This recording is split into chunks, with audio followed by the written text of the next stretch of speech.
আসসালামু আলাইকুম রহমতুল্লাহি ওবারকাতুহু। আশা করি সকলে ভালো আছো আর দোয়া করি আল্লাহ পাক সকলকে সর্বদা ভালো রাখুক।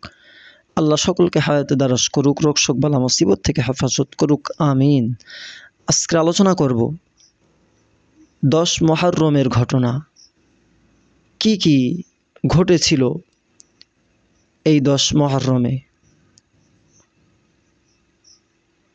7 আসমান জমিন সৃষ্টি করা হয় এই দিনে। আকাশ হতে প্রথম পানি বর্ষণ হয় এই দিনে। আদম আলাইহিস সালামকে সৃষ্টি করা হয় এই দিনে।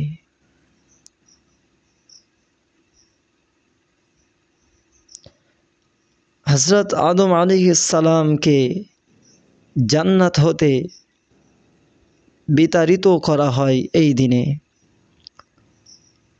হযরত আদম আলাইহিস সালামের দোয়া কবুল হয় এই 10 মুহররমের দিনে।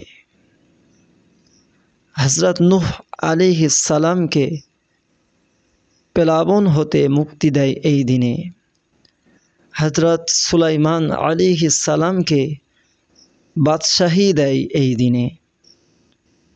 হযরত আইয়ুব আলাইহিস সালাম রোগ হতে মুক্তি পায় এই দিনে। হযরত ইব্রাহিম আলাইহিস সালাম আগুন হতে নাজাত পায় এই দিনে। হযরত মূসা আলাইহিস সালাম আল্লাহর সঙ্গে কথোপকথন করেন এই দিনে।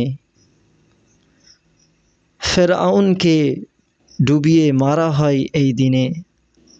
হযরত ঈসা আলাইহিস সালামকে আসমানে উঠিয়ে নেয় এই দিনে।